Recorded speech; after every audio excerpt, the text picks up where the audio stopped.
Okay, chapter 4, The Apocalypse of Yajnavalkya. This is book 1, chapter 4. If you guys like this book, please let me know in the comments. Give me a thumbs up. So far, I'm really enjoying this, so I'm going to keep on reading it. Chapter 4 is entitled, The Bronze Age. According to Ovid, the Bronze Age had begun with the flood of Ogyges. Ogygges. I'm not sure if I'm pronouncing that right, but doing my best. This was the first Greek flood, earlier referred to as the Great Flood, which resulted from cosmic debris raining down on Earth and the oceans 12,800 years ago, causing cataclysmic destruction and terror on a scale that humans had never seen before and have not seen since. The world burned, shook, and flooded, and the terror unleashed an age that lasted 1,200 years, an age known by our scientists as the Younger Dryas. This nuclear winter closed with yet another cosmic disaster that included a second flood, known by the Greeks to have occurred in the time of deusellation. Between the two events, it is said, humans simply scrambled to survive. Conditions were extremely difficult, as confirmed by the scientific evidence as well as the cultural myths from around the world. By fire and flood. You will recall that 40,000 years ago, humans witnessed a supernova that caused a second sun, a burst of deadly gamma radiation, and the modification of the human genome among survivors. The Atlanteans remembered the legends of this event passed down from the humans who were present during the actual explosion of those millennia ago, and as soon as they developed telescopes and ability in astronomy, they began monitoring the debris over generations. The Atlanteans had known the comet was coming for a long time, and by the Silver Age, they predicted an impact would destroy their capital city and the west coast of Africa with tidal waves. As a result, they resolved to relocate to Egypt, and in Enoch's time, they still had 1,400 years to prepare. This new settlement would act as a safe haven for humanity, as Hermes writes, the whole race of men will hasten there by land and by sea. And that's quoting Hermes Trismegistus, the Asclepius. During the Silver Age, the Atlanteans not only tried to secure their own safety, but also traveled the world, warning the many cultures of the time that destruction was coming. Some people listened and thus survived, but most did not heed the admonition to head to safety and perished as a result. From their time as Atlanteans, the fallen Watchers possessed knowledge of the coming destruction, and they passed it down to their children, the Nephilim. The Atlanteans and their descendants had been tracking the comet debris since the Golden Age, and Enoch said that they had known about it since before the founding of Atlantis. He wrote, "And at that hour the Son of Man was named in the presence of the Lord of Spirits, and his name before the head of days. Yea, before the sun and the signs were created, the celestial sphere of navigation, before the stars of heavens were made. His name was named before the Lord of Spirits." That's the book of Enoch. It looks like chapter 48, verse 1. And the transition between the Silver Age and the Bronze Age, the supernova debris finally reached Earth, resulting in multiple impacts, not all of which have been discovered by your scientists, but the event itself has been confirmed beyond a doubt.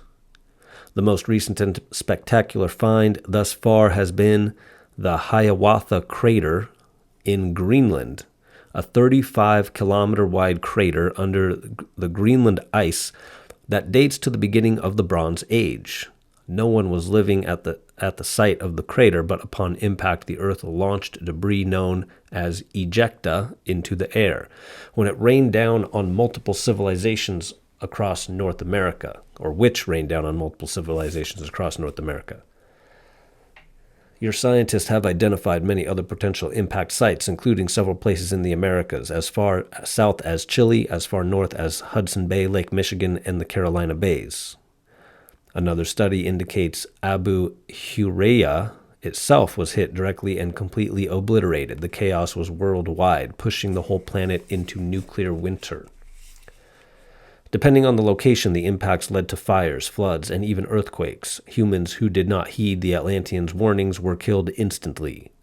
The land impacts led to scorched earth that disseminated animal life, including the extinction of all North American megafauna, the giant sloths, the North American lion, the Hagerman zebra, and the mammoths were all wiped out.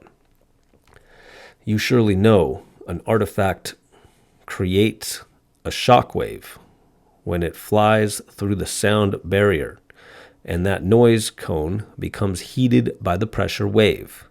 Now imagine cosmic debris traveling at 100 times faster through the atmosphere.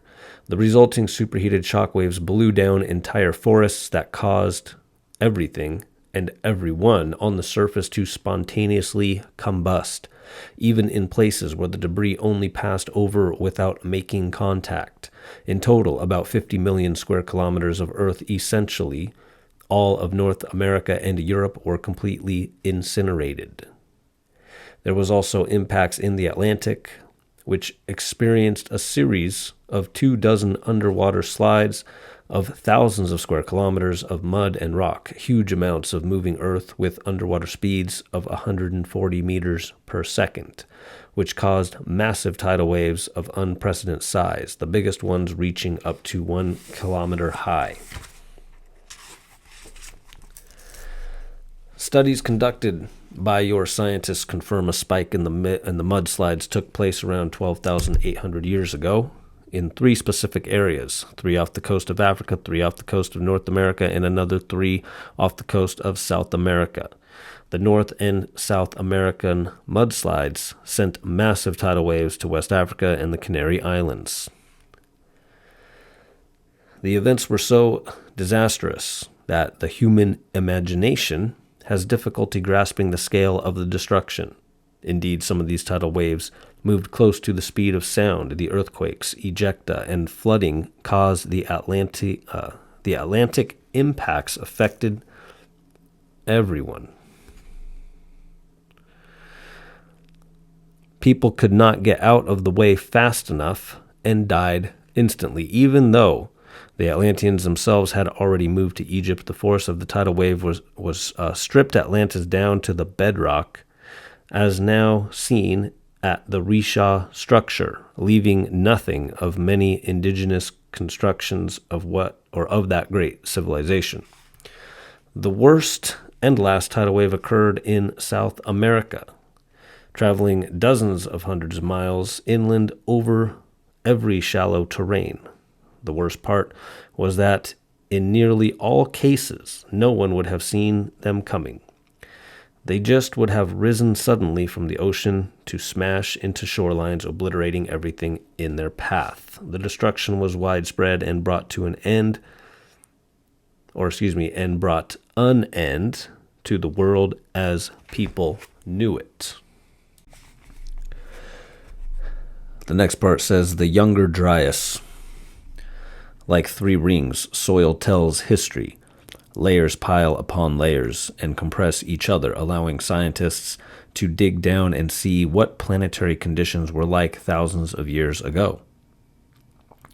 The beginning of the Bronze Age, 12,800 years ago, coincides with the beginning of the Younger Dryas boundary layer, a black mat of ash baked into the strata of soil, because 50 million square kilometers of the earth was incinerated. Some of your scientists have described the extraordinary biomass burning and impact winter that was triggered by the cosmic impacts. And these blew landscapes apart, set them on fire, and launched debris high into the atmosphere,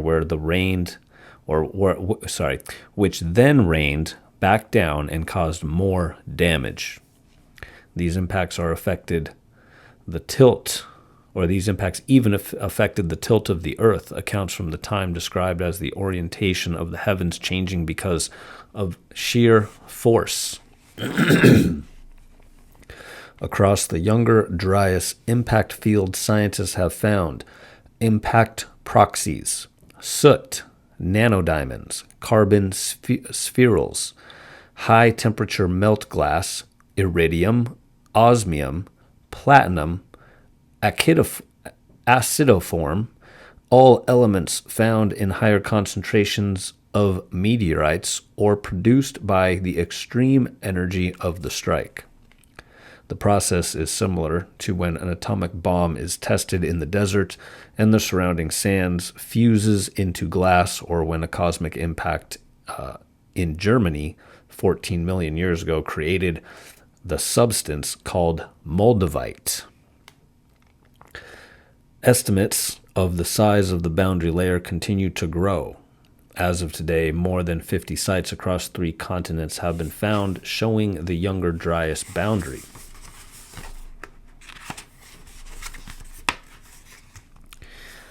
Myths and legends.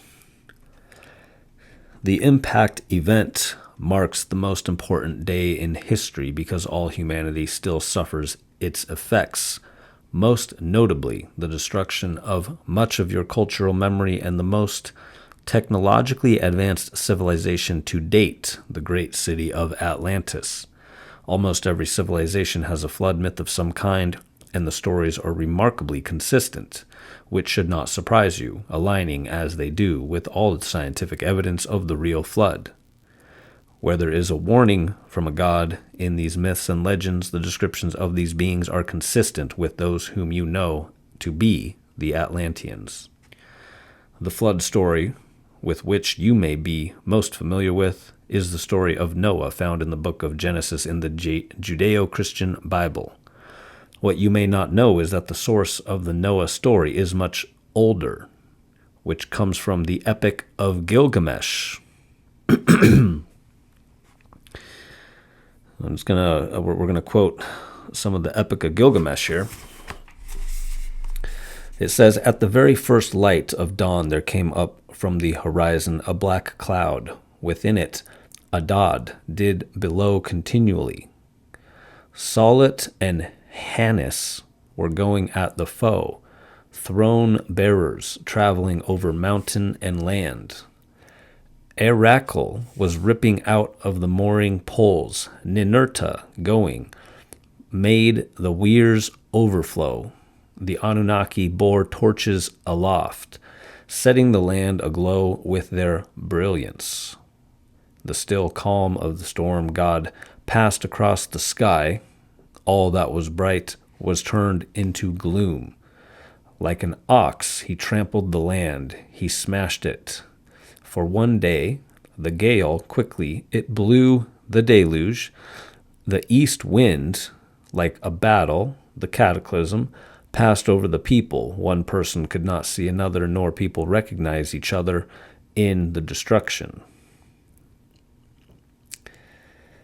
Other legends from around the world give accounts from this horrific time beyond the flood that covered the earth. From the Caribbean, we have the Tabo and Pelaga. And these legends are describing impacts on the moon just hours prior to the impacts on the earth.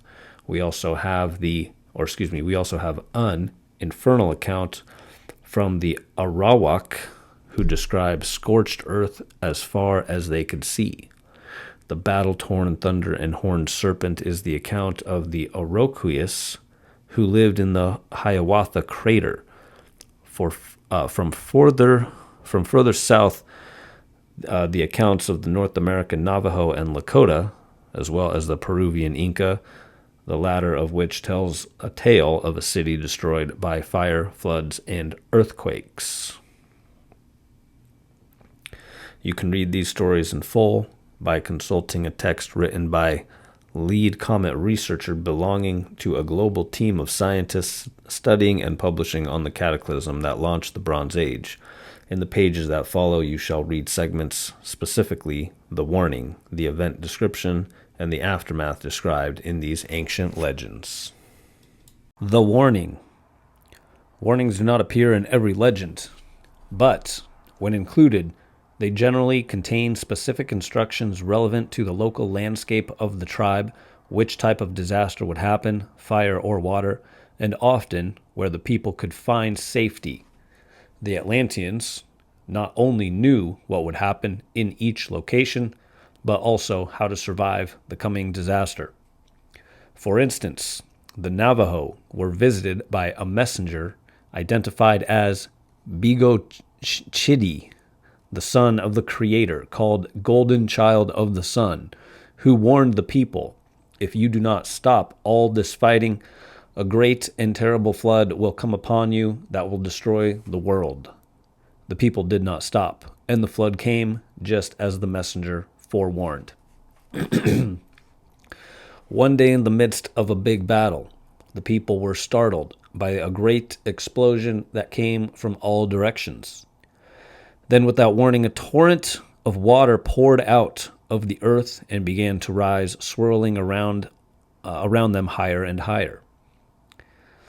With the Lakota, the Creator himself warned of a different kind of destruction, including specific instructions on where to flee. In the world before this one, the people and animals turned evil and forgot their connection to the Creator.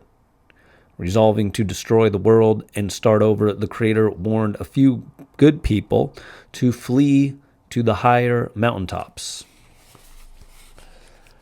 Several other groups describe a visitation of the Creator, warning them to take heed and prepare. The Arawak legend says, ages ago, the Creator became impatient with all the evil in the world and decided to destroy it and create a new one. Looking around Earth, the Creator could find only one righteous family that deserved to live. Appearing to them one day, the Creator told them, go dig a large pit, cover it with logs, and pile sand on the top. After it is done, seal yourself up inside the pit for protection. Similarly, Chimanto, the great spirits, visited the Ojibwe tribe, who lived near the edge of the frozen lands, the Laurentide ice sheet in North America. Chimanto warned them that a dangerous star was about to fall, and urged them to hurry to the bog to cover their bodies with mud.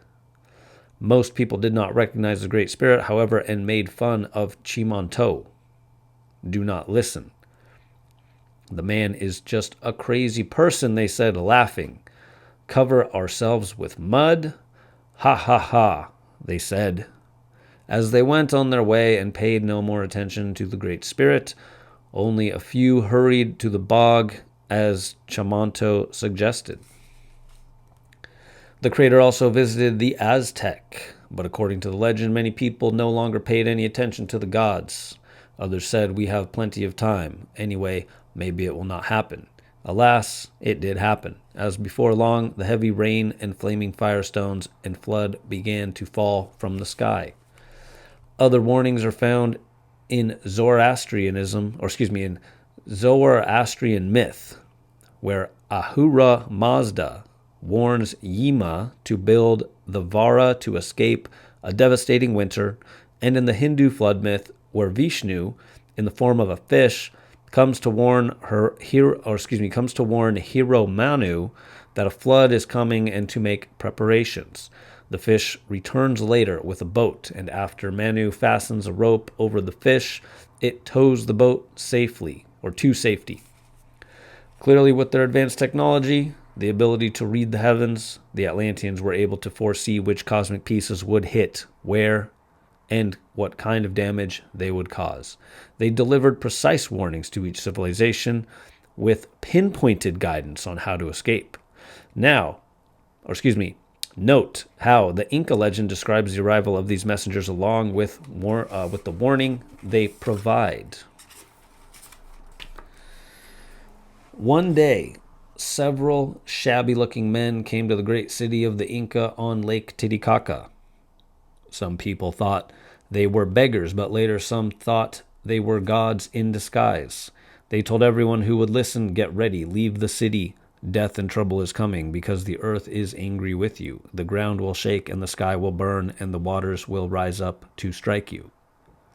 In many cases, gods such as Zeus and Viracocha presented themselves as vagabonds and beggars so as to better observe human morality unrecognized, which is how Atlantean watchers appeared to people when inserting themselves into regular human society. They were not ones to arrive in ships and large crews to conquer as the fallen watchers did, but as a consequence of their humble appearance, the Atlanteans' warnings were largely ignored. The event. The second element of these legends is the event itself and the sheer destructive force that the inhabitants of Earth witnessed. Fires, floods, earthquakes, or all three. The Toba and the Pilaga myth mentioned earlier confirms that your planet was not the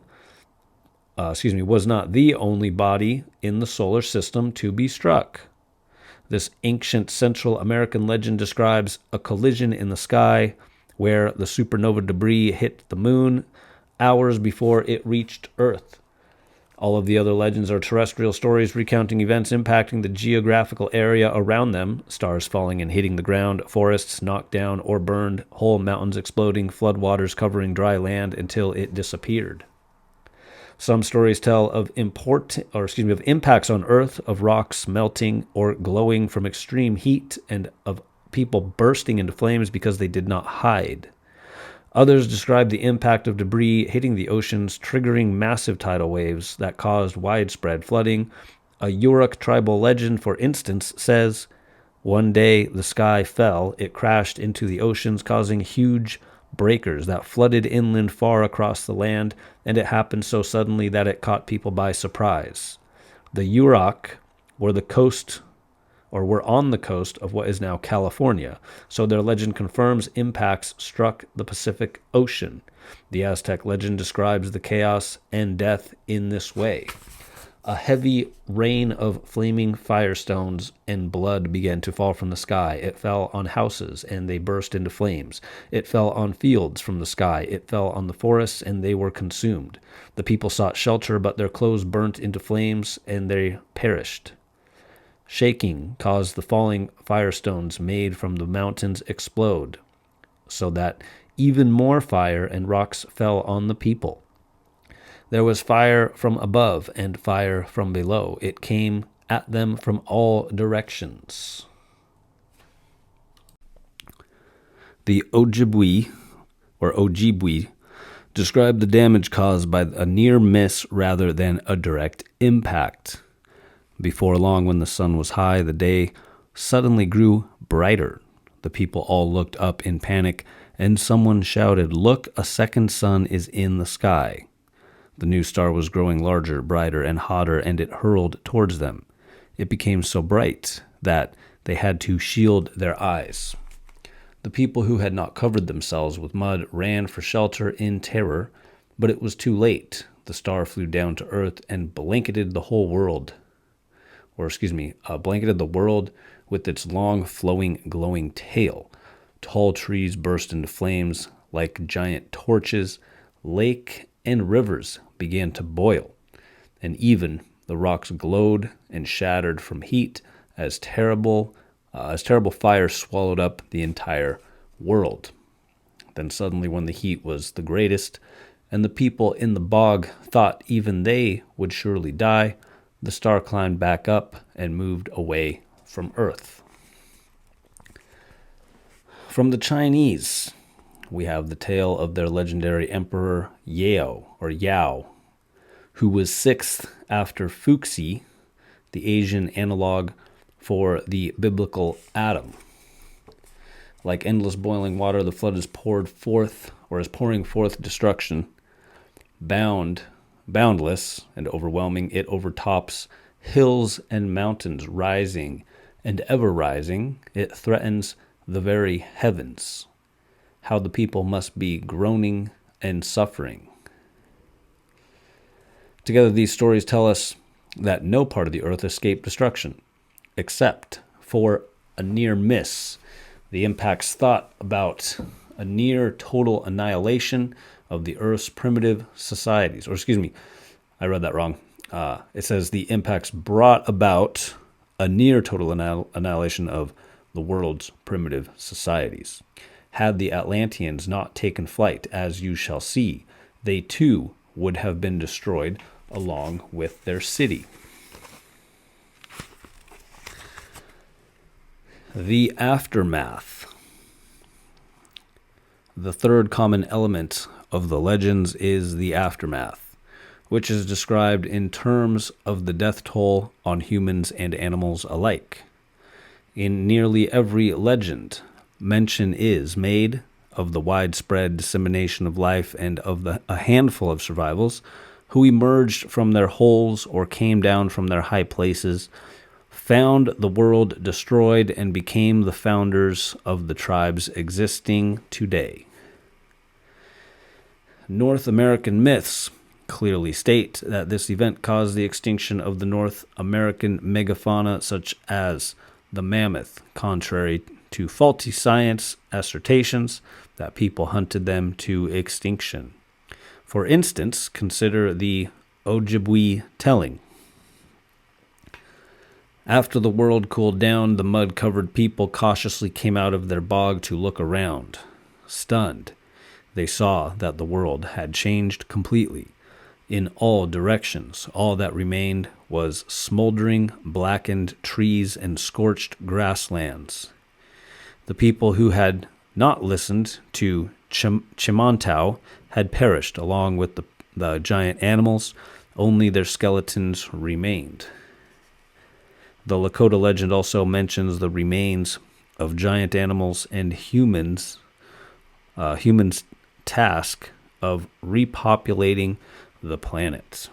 After the waters cleansed the earth and subsided, the Creator sent the surviving people out to populate the new world, our world today, warning them not to fall into evil or the Creator would destroy the world again. As the people went out over the land, they found the bleached bones of the giant animals buried in rocks and mud all over the world. In the Aztec aftermath, thick dark clouds covered the land for 25 years. The few survivors then began to create a new world, this one in which we now live. With their world in ruins, these humans had to essentially begin again as children, fighting for survival in a harsh and inhospitable landscape. Beginning again as children. Prior to the cataclysm that occurred 12,800 years ago, the climate was warming as the Earth began emerging from the last ice age. But the soot and debris released into the atmosphere caused the return to cooler climes during the Younger Dryas, your scientists note. Despite the persistence of short, warm summers, the Younger Dryas is dominated by a shift to a continental climate with extreme winter to spring cooling and short growing seasons. That short season raised a specter of hunger, and the cultural myth corroborate the cultural myths corroborate the scientific assessment. Because of the massive death toll and subsequent struggle among the survivors in the Bronze Age, scientists have found this 1,200 year period is associated with a massive bottleneck in human genetic diversity, which collapsed to 5 or 10% of what it had or been previously, and there were so few people to repopulate. This lessening of genetic variety is revealed by the sudden end of many Y haplogroups. In the scientific studies, all of these dates are expressed in confidence intervals with 95% certainty. Starting 10,000 years ago, the diversity collapses. While that timing is later than the Great Flood, there is only one event in human history that could have caused this collapse. Human methodology has not become refined enough to correctly place the bottleneck in time, but we know the real cause of the genetic event scientists have identified. Among the survivors, the line of Adam, the E-M78, persisted because his descendants received a warning to build the ark. The Atlantean E-Z827 and the Nephilim E-M81 have also survived to this day, as you shall learn in much greater detail. Prophecies of the Creator. Before the cataclysm that led to the Younger Dryas, the Atlanteans relocated to Egypt. Once the acute crisis passed, they again traveled around the world to warn of the next cataclysm, destined to occur 1,200 years later, marking the end of the Younger Dryas. These prophecies are immortalized in the legends of the Aztecs and the Ojibwe. According to the Aztecs, after the trouble was over, the Creator came back to tell the survivors that this current world will be destroyed by earthquakes one day. The people agreed among themselves never again to forget the Creator. Even today, to remind us of those terrible days, people still find among the river rocks and gravel the fire-starting stones that fell from the skies back then. As previously mentioned, the Ojibwe legend described not a direct impact, but a near miss, and that the people received a prophecy that this fragment that passed them by would come back and cause a second flood. The people were afraid and did not know what to do until Chimantau came to them and said, "Put aside your fear. The star is gone for now. Go out and multiply, for this new world is yours. But if I come to warn you another time, do not forget to listen, because long-tailed heavenly climbing star will surely come back again to destroy the world." The Bronze Age began with a global cataclysm that obliterated most of human and animal life and led to a period of unprecedented suffering. The Atlanteans did their best to help the people of Earth, as evidenced by the warnings and prophecies in the legends, and moved their own civilization to Egypt, having begun with cosmic destruction. The age was poised to end in a similar way. That is the end of Chapter 4. Chapter 5 is called the Iron Age. We'll do that in another upload.